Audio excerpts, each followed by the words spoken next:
are you suggesting that the core of the reasons why Mr. Modi or the NDA continues to attract such high numbers is a certain Hindutva affirmation above all else?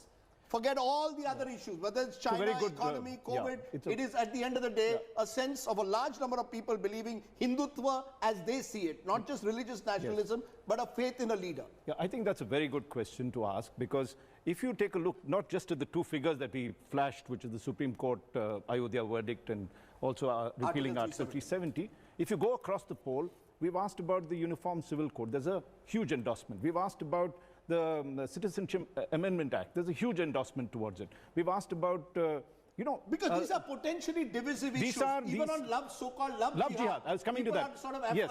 So you see, but these are seen as divisive issues. Correct. Now, therefore, the lesson is this. That is what I think the BJP has to ponder about, is its ability to retain the kind of support of the people on these kind of issues. Well, it's politically very good, but as we can see that the people are crying for economic relief. And I think the government has to decide at this point, because it began its second term with actually implementing the entire Hindutva agenda with, you know, such alacrity that we saw, that it has to now decide whether it will focus on development and growth, or will you continue to do divisiveness and polarization, which might get you votes, but the economy will begin to crash. But if emotive, divisive issues are getting you endorsement, why should I worry too much about the state? No. I would also clarify that while, that's why I'm saying the BJP has to ponder about, clearly Mr. Modi's leadership is a plus. The way he's held this country, the way he's run it and everything.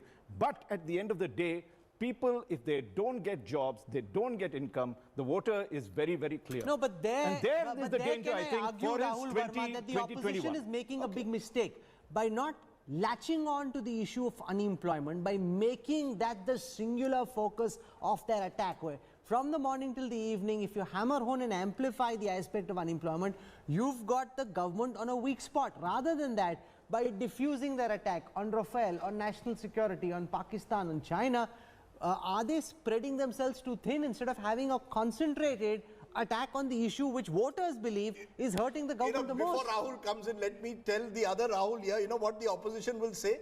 They'll say that focus on the economy. That the media focuses on these so-called emotional way of, I'm just telling you what their argument is. In Bihar, Tejasvi Yadav almost made the issue of unemployment the issue that felled the Nitish Kumar government. One second. Final words. Let's go across to Rahul Verma for a quick response. See, I think you cannot blame the opposition for focusing on many issues. Political parties represent diverse sections and diverse ideas, and that's why they are going to pick every other issue which they think is important. Even if, and I'm saying this with very sincerity, we are living in a very different type of political competition.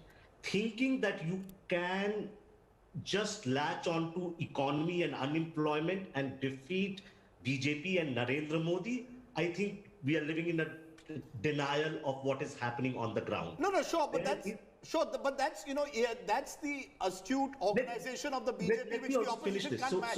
But the question is, a mood of the nation in emotional pole. Without constructing an alternative ideological vision of India, where people see you as a distinct platform. And second, of course, if the economy keeps going down, people facing hardship, they are going to throw this government out. But the opposition needs to show that they can govern. They have a couple of states where they are in power. Can they implement alternative economic vision and show that they are governing better than the states which is governed by BJP? Sandeep Shastri, final word. Are we in the Modi era? Both you and Sanjay Kumar, 30 seconds each. Is this effectively, let's accept it, we are in an era of almost one party, one individual rule. Now, Rajdeep, as the poll clearly shows, the three issues on which the people have a positive endorsement of the government clearly indicates why the leadership, 3 out of 4 people support the leadership. On where the people are unhappy, people are aware of where things are not happening. And when the opposition tries to hammer on that point, the people believe that where is the alternative they are offering. So it's not that the people do not know that enough is not happening on the economy, but I think the opposition, even though it makes that point, it does not convince the voter that they have a better solution than what the government is doing. So it's and that's where I think the government is getting away. It's a credibility. It's a credibility crisis that the opposition faces, Sanjay Kumar. Isn't that at the end of the day, this poll would suggest that if the numbers have remained virtually the same in Mood of the Nation over 2 years, despite all that is, all the challenges that have been faced, clearly shows the country still stands with Mr. Modi because they see him as more credible than the other side. No, absolutely. We are living in the Modi era. If you look at how BJP has performed electorally over last few years, 6 years, and how popularity of Prime Minister Modi has kept increasing, and also look at what the opposition is promising to the voters of this country, I have no hesitation in saying, yes, this is the Modi era, and also no hesitation in saying it is likely to continue for a few more years at least. Okay, we'll leave it over there just for the day. We have 2 more parts of this India Today Mood of the Nation. So much to think about, so much to ponder, good, bad, ugly, what's going wrong, what's going right, and where we are going from here, and most importantly, what may happen if elections are held at this moment. Thanks for watching. It's been interesting as ever. Remember, it's the pollsters who have given these findings. Let's learn to respect the poll findings. So you're saying don't troll me? Don't troll me. Please don't troll me. Don't blame Rahul and me. You can blame Raj Chengappa and the India Today magazine team, but at the end of the day, one has learned to see a good poll as an indicator of what's happening around us. Perhaps better than the gyan that we give in the studio. Thanks very much for joining us. See you tomorrow evening at 8 p.m. Bye-bye.